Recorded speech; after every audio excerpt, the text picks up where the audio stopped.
Like I wasn't expecting this much No, not at from you. all. I Like don't mind at you're all. being very generous. You're being very generous with your time. I might as well take advantage of it. No, alhamdulillah, alhamdulillah. No, absolutely.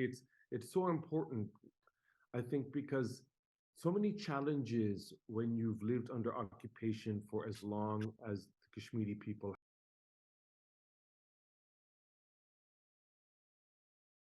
Like I wasn't expecting this much No, not at from you. all. I Like don't mind at you're all. being very generous. You're being very generous with your time. I might as well take advantage of it. No, alhamdulillah, alhamdulillah. No, absolutely. It's so important, I think, because so many challenges when you've lived under occupation for as long as the Kashmiri people have, and when you have all kinds of other issues, right? When our biggest benefactor, which should typically have been Pakistan, is itself not free. Yeah. It's a country that's not free, unfortunately. And we can see the turmoil that's internally going on inside Pakistan right now, which is what, see, I come out, I don't want to be a politician, right? I don't want to be sneaky or scheming. You want to side with Haq, whether it's going to help you, whether it's going to hurt you. Because in the long run, it's going to favor you. But we have to think long term, right? So if I wanted to be clever and sneaky, I could very easily have turned and started blaming Imran Khan, and you know what I mean? But Yeah. that would have been, I think, the easy and the I would say also immoral thing to do. Because stand by Haq. What is Haq? And I think Kashmiris absolutely have it right when they completely overwhelmingly realize that they probably never had as good as a leader in Pakistan after Liaquat Ali Khan as they did in him, um, who was genuinely so committed. And this is also something, there is also a barakah in it. Um, Many Kashmiris may not know this. I know that they don't realize this in Pakistan, or don't appreciate it. Even though they constantly, within Pakistan, the Kashmiris and the the Pashtuns, are constantly confusing each other for each other, right? He's a Oh Kashmiri. Oh, wow. no, he's a Pashtun. Or he's a Kashmiri. Really, it happens a lot, especially in the region where they're so distinctive, right? Their look is distinctive. And but what a lot of people may not know is actually I'm also a member of the Afghan Canadian Society, and so I have so many very close Afghan friends. And one of the most interesting things they tell me, there are literally several 100,000 Kashmiri origin people in Afghanistan, Yep. and it's fascinating because when I'm mixing with the community, every single Afghan gathering I've gone to, I've had at least one person come up to me and say, "Oh, hey, I'm Kashmiri too." Origin, right? Which is very interesting. Um, Whether it's true or not, I don't want to second guess. I say, mashallah, hey, everybody, right? Everyone can be. But, Here's my barometer. you Here's know, my what's it called? The litmus test for someone who claims to be Kashmiri, whether or yeah. not they like nunchai. Oh, yeah, whether or not like salty If they're tea. from Kashmiri origin, they will have chai, Kashmiri Yeah, chai, they were like, not the bastardized version that they have in Karachi with the sugar and they the put a sugar and little the, bit of yeah, food coloring in it. People yeah. who like the gunpowder tea with salt and baking powder and Yeah, the whole spiel. That's yeah, my litmus test for them. for sure. No, no, food, because food is usually the last thing. Food and beverages is the last thing that goes, right? Yeah. The kawa, and then that's true. Um, it just reminds me of a funny story of one of my close friends when I took him to one of my cousin's house and they had prepared this salty tea and he had never had it before. And he almost went nuts. And I said, "You better drink it. You better drink." I forced him to drink it. I've done this. I've done this so many times. So, The only taker of the salty tea is an Arab, I found. but It was very who else also shares salty tea are Tajiks. oh, interesting. Well, Tajiks actually have it as a part of their culture. kind of makes sense. Central Asia is like Exactly. the most Close. accessible region Yes. to Kashmir. Not Yes. India, not the rest of Pakistan. It's mostly Yes. the Central Asia. Yes, for sure. And the trade was also very strongly through Central Asia. So that's absolutely true that there was. And there is this strong Central Asian, even if you see the embroidery and the style, you know that, right? The It's style. very similar. Yeah, It's it is. They have that strong the link. cuisine. Yeah. Oh, for sure. I remember when my Afghan friends used to come over to my house to eat, then they used to say, "Hey, this food is like ours," right? Um, it's interesting though. So when I'm going to some of the Kashmiri, new modern Kashmiri restaurants here, and they're straight from Kashmir, so they're straight from the homeland. Yeah. Some stuff though, it's very different in some ways. It might look the same. So I wanted to look into that too. For example, my mother says Kashmiris never use haldi because, Okay. first of all, turmeric is not grown there. Yeah. So it makes sense that it would never be used, right? And so, and then other things too. So if you eat like my grandmother or my mother's cooking, it's not spicy at all. Oh, definitely. When my friends from like Pakistan will ask me like, "Oh, what's your food like? Is it like Indian Pakistani food?" No, not at all. It's spicy, but it's not hot like yours. No, it's not hot. We put like we usually use whole spices more than, Yes, very powder. interesting. Yeah, you're right. Yeah. That's true. That's very, very true. Um, so, but I see all of this and how this has impacted the memory and the memories of resistance and how India has weaponized this stuff, right? For to create difference, to create, cutting off the Chenab Valley, uh, cutting off North and South Kashmir, for example, Mhm. if you're from the northern Baramulla parts, or if you're from the southern part. So they've tried to do all this stuff, but at the end of the day, brother, like if people only, unfortunately, and this is something it's painful for me to say, but we need to look at ourselves. Why have we allowed occupation? Everybody under occupation needs to look at themselves first and say, where have we collectively as a community gone wrong? And of course, I have lots of answers for these or lots of thoughts. Allahu Alam, at the end of the day, I always recognize that. So I have my thoughts and my ideas on why and where and how. I truly do believe that though it's, Allah subhanahu wa ta'ala will change your condition when you change the way When you you think. change Yeah. yours. Yeah. Yeah.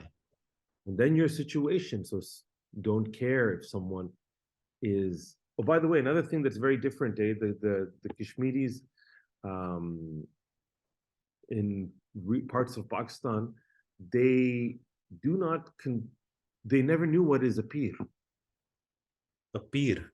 Yeah, the whole peer and non-peer family Oh, distinction oh, oh, okay. very deeply. It's non-existent at all.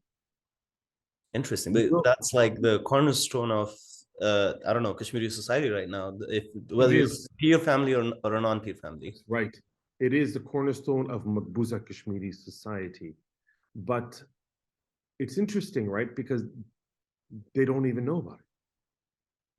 They have no idea.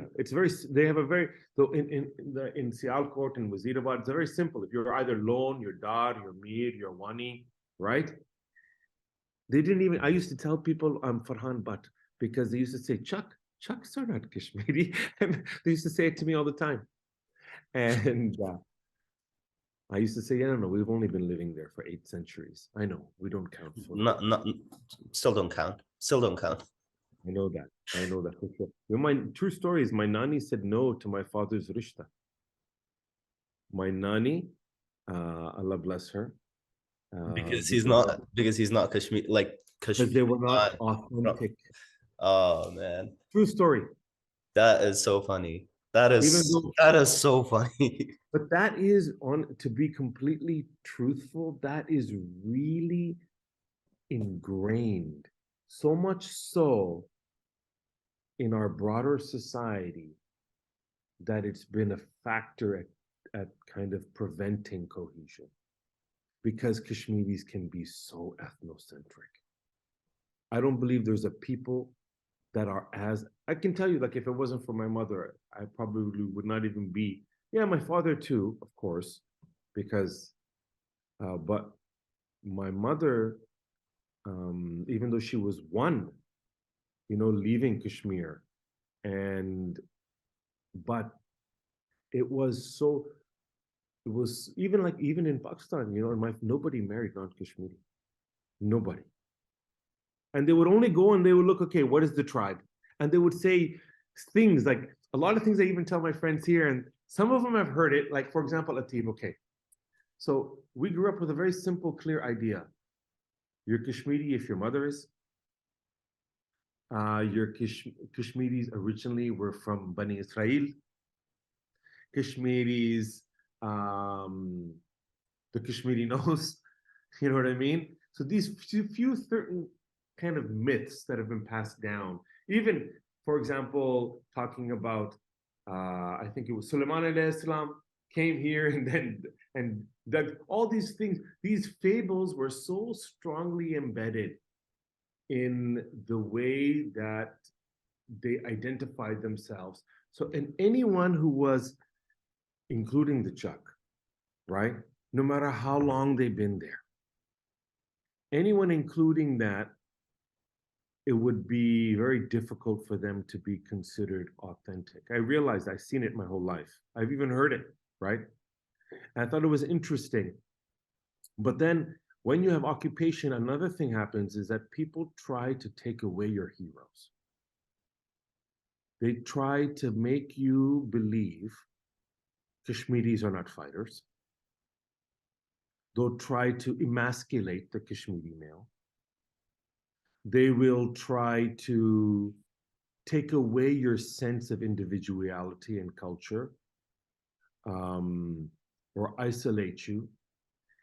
And of course, there was a Persian influence in the upper echelons of Kashmiri society. That's undeniable, right? Especially as we know, Shah Hamdan came, and we know that, but the funniest thing is that someone whose last name was Hamdan was saying that I'm a foreigner. I said, man, you came 300 years after me. Yeah. But I'm sure you've seen it too, and you've heard it. It's definitely something that we got to confront in a way, right? I want to get back to this, but I think I have like less than half a minute in this. Sure. Let me.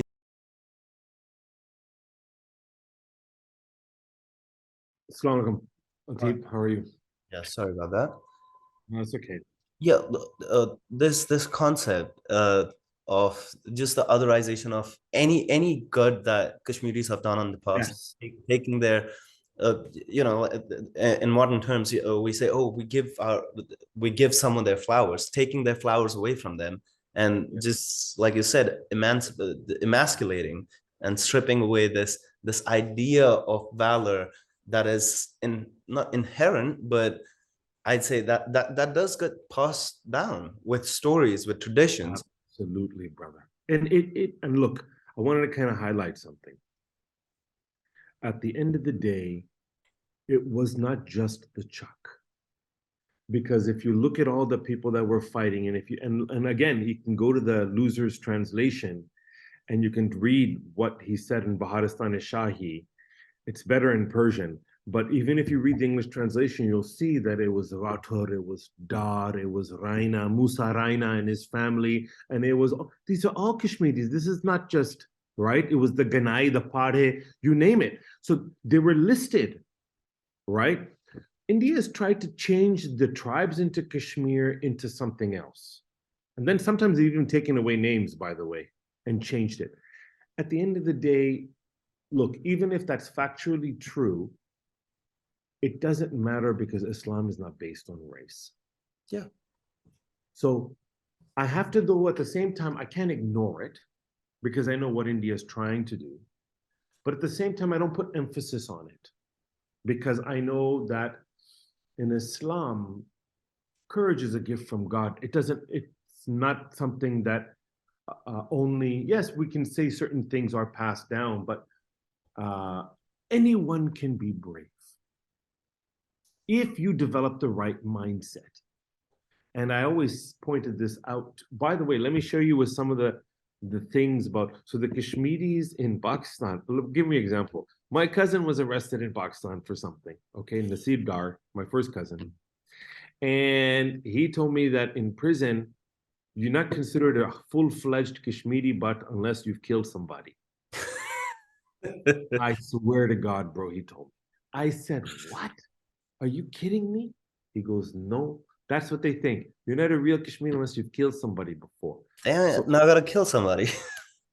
in Pakistan, the Kashmiris have the reputation of being Jangju, completely Foladi, and I don't know if that's the correct word, but it was No, in my no, head, no. It's completely correct. It right? reminds me of this of this image of the Afridis or the Pashtun or Yes, they that have. this image of, oh, they'll fight, or just Afghans in Yes, general. Like these guys will fight tooth and nail. brother. Doesn't matter if they have the resources or not.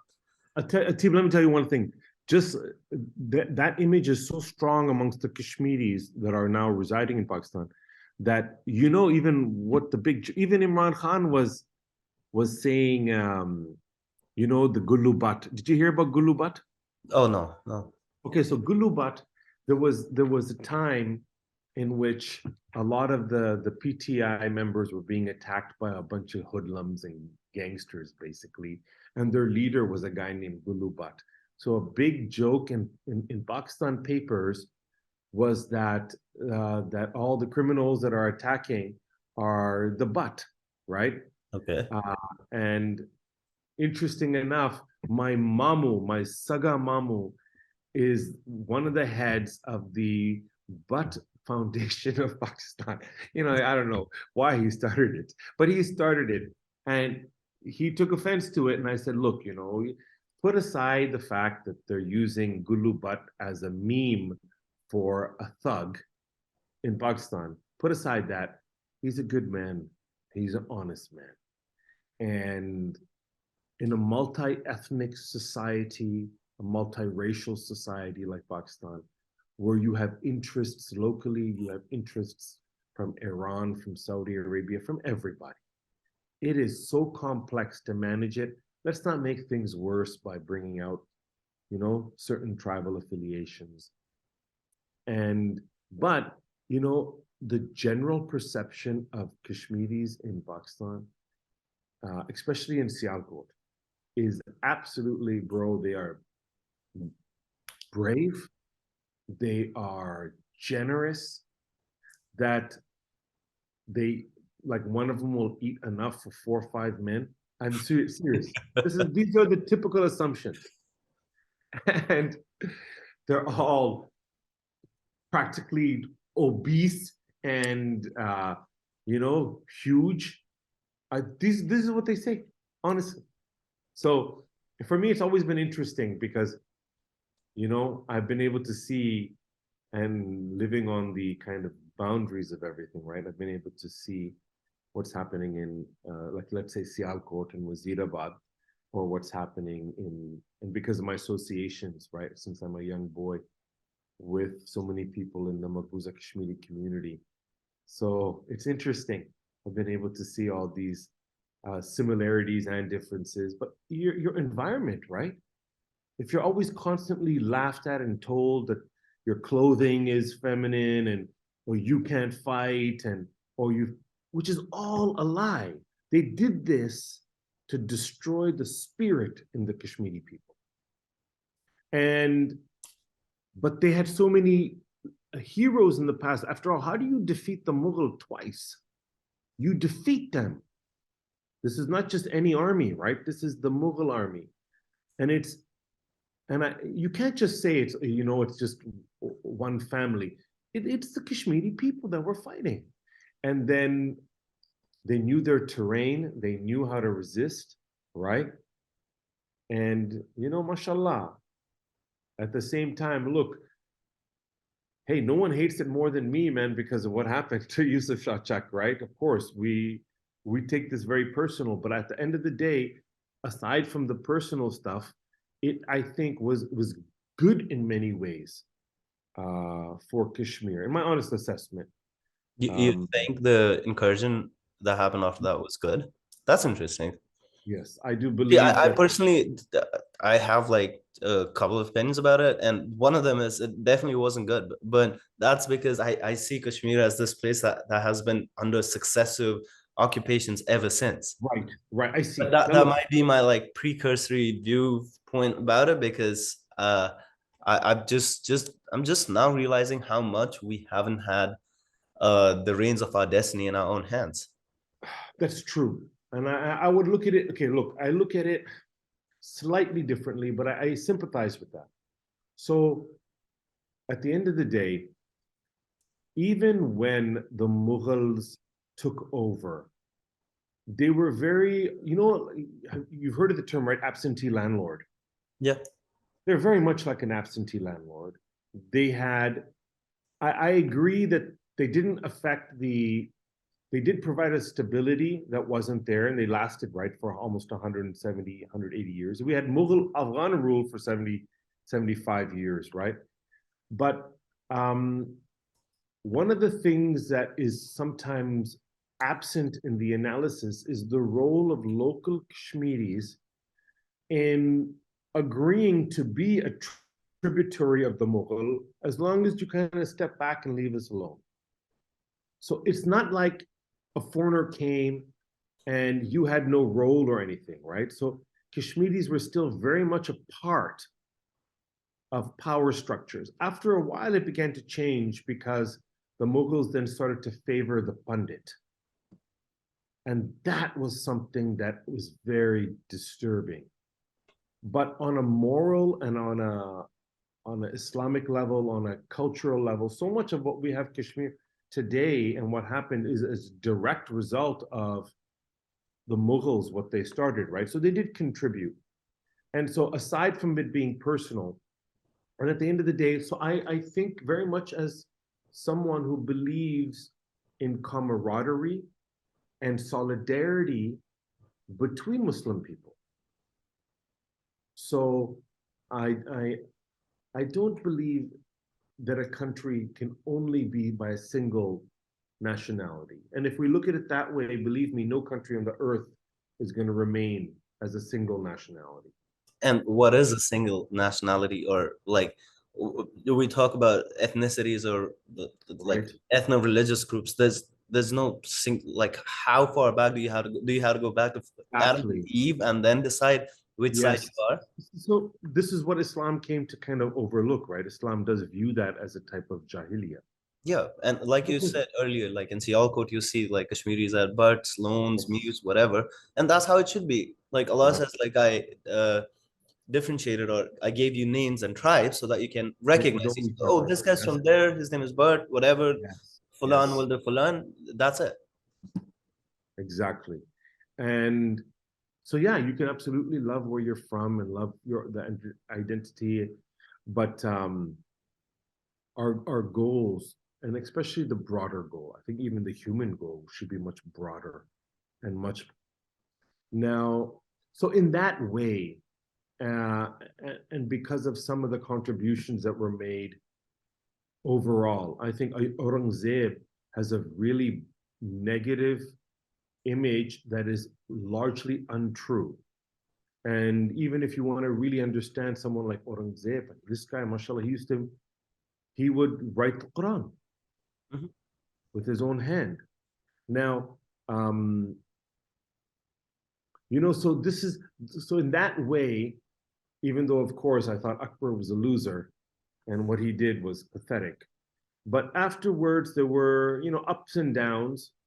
But the absence of the Kashmiri role also is a type of emasculating the Kashmiri character, and I think that's where I think it's false. That's why I think that the Sikhs never really controlled Kashmir. This is another myth that literally they say, oh, Ranjit Singh was there for 20 years. You honestly think you're going to take over a country in 20 years? You don't have the manpower.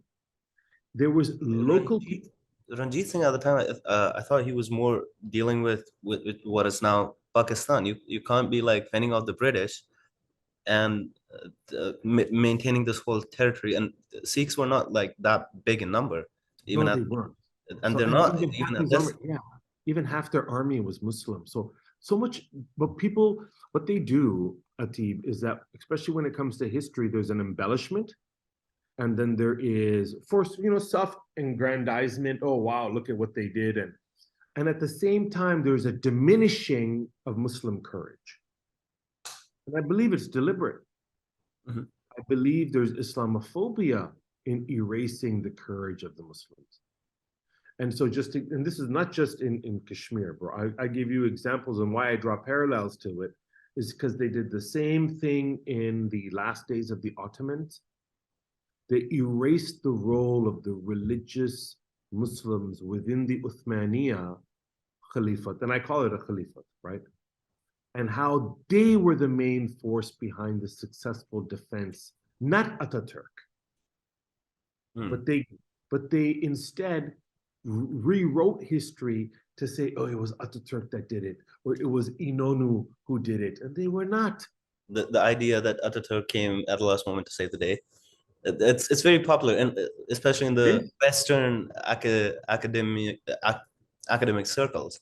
But I don't know if you know about this historian William Dalrymple. He's written like a lot of famous books on the subcontinent history. One of his famous His books name? is The City of Jinns, and Oh, he, Drimble. His last name is Drimble.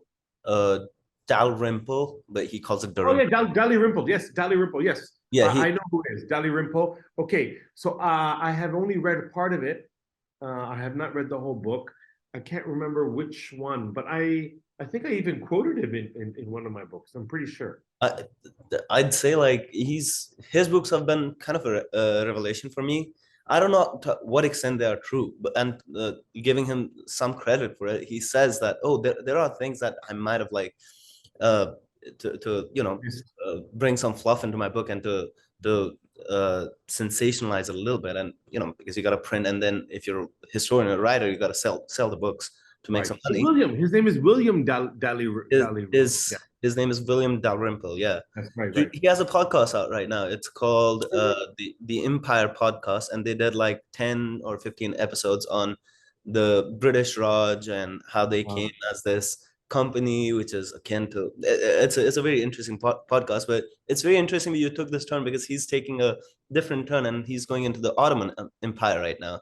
He Right. started with the Byzantines and how they went away and they were taken over by the Mehmed II. And it, the most interesting part for me is that he's bringing people who are historians in their own right, but they're experts in certain aspects of it. So, for example, he brought an expert, Ram Guha, for Gandhi. He brought Farida Jalal uh, Jinnah.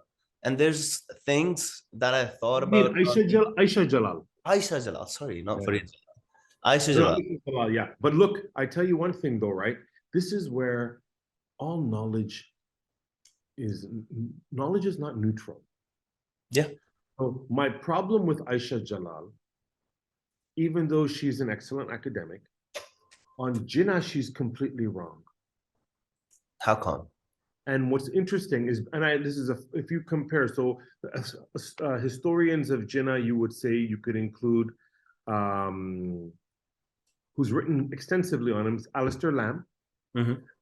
is the other British writer who wrote the biography of Jinnah, who described him as that, Jinnah was more than Gandhi and Nehru combined as a man. And this, I forget his name right now, just slipping my mind.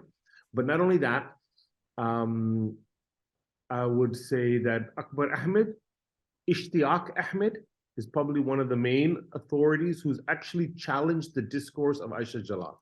So now the thing is, this is where so much of history needs to be challenged, right? I have a book, Just Make Dua, it comes out soon, but I'm Inshallah. doing that. My book is called Nuclear Flashpoint: The War Over Kashmir, Ooh. and my one of my points, one of my chapters is basically called the partition industry. Now, what I believe has happened, Atif, and it's been very clever, it's been very successively long-term constructed to project an image of a united India when there was no such thing. Now, and I go into the history, and this is where my disagreement with Aisha Jalal is so severe. And this is where her lifestyle and her choices will reflect her writing. She married a Hindu, right? Yeah. And so she married somebody. So she comes from one of those aristocratic Bombay families. But you tell me, brother, how is someone speaking Marathi going to understand a Pashtun or Balochi or someone speaking Saraiki or Sindhi or Kashmiri or Sheena or Balti or Brahwi? None of the indigenous languages of the territory of Pakistan are spoken in India, except for Punjabi. And even Punjabi, the dialect in Pakistan is so different than The in dialect in India. India. But this myth of partition, you're telling how are you going to communicate? Brother, if it wasn't for the Muslim Conference and the Muslim League and the Muslim movement, I would not understand any Urdu. I would not even be speaking it. Yeah. It's not my native language. It's not your native language. It was forced on us by after the British banned Persian. And so the idea that India was torn apart and, these Muslims came and separated, Sindhis are not Indians, neither are Balochis, neither are Pashtuns, neither are Indians. That's my key point. We are not Indians. And we never have been history Indians. And we don't want to be. The majority of the people, if you gave them a chance, they would reject. They don't want to be Indian. So that's a historical, that shouldn't even be a point of contention. I'd say, like, geographically, if you look at it, exactly. like, especially Aisha makes that mistake, Atib.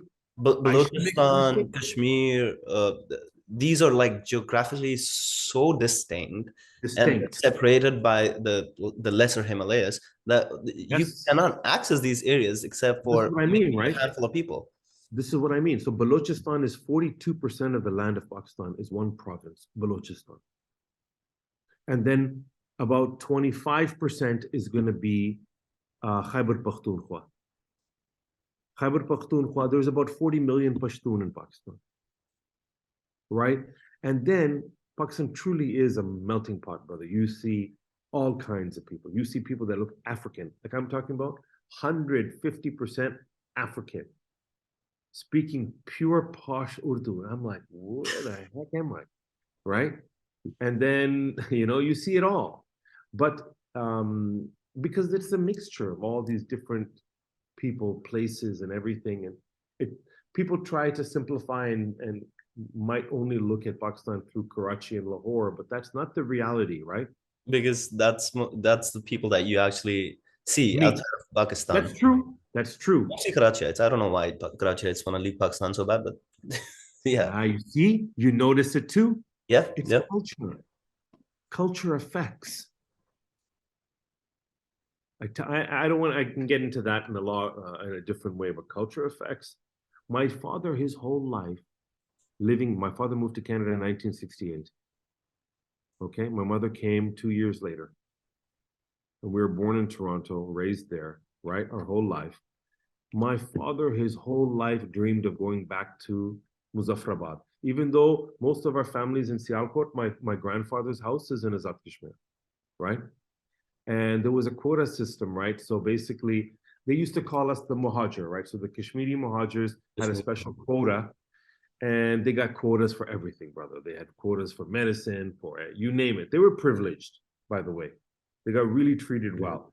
Now I would say Maqbuza Kashmiris and Azad Kashmir are probably around 25%, okay, of the population.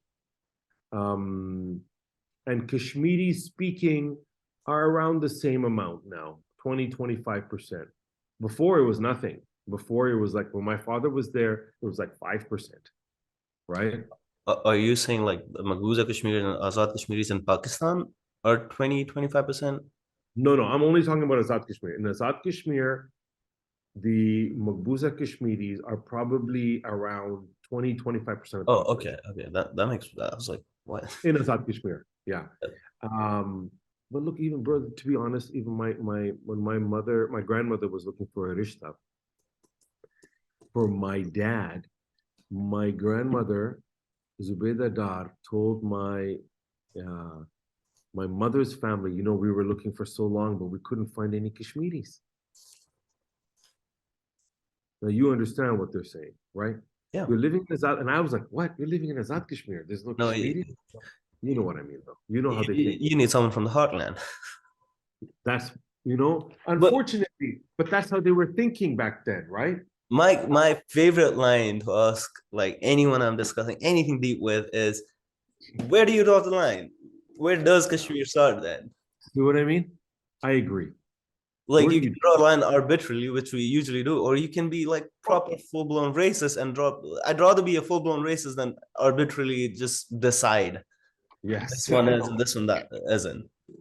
So, um, but Islam gave us a very clear kind of solution to all of it. Just be on haqq. And who really is, because believe me, you take Islam away or the deen away. In my opinion, and I say this, you take away the faith and the ethics from a Kashmiri, he becomes a traitor. Or from a Pathan, he becomes a coward. He's not brave anymore. So Islam is what gave us dignity. And when we reclaim that, brother, we'll be able to reclaim our deen. Inshallah. Right? Atib, I have to go. I know, mashallah. Oh no, it's pretty late there. I'm so glad we had like. Me too. I want to get into like the nitty gritties, and there's like so many questions. There's like the obvious question. Oh, tell me more about Haba Khatun. Tell me what you know about like the not actually, but the last king Yusuf Shah. Tell me what you think of what's happening in Kashmir right now. What's going to happen, or there's so many routes we could take this conversation. There's so many, and there's going to be so many conversations. Inshallah. I'm so happy. Like me too. It makes my heart warm to just see another Kashmiri. That's not natural, but yeah, thank you so much. Anytime, mashallah, and I really enjoyed it too, and I'm very proud of you. I've always said this when I'm meeting young Kashmiris, your generation, it gives me a lot of hope.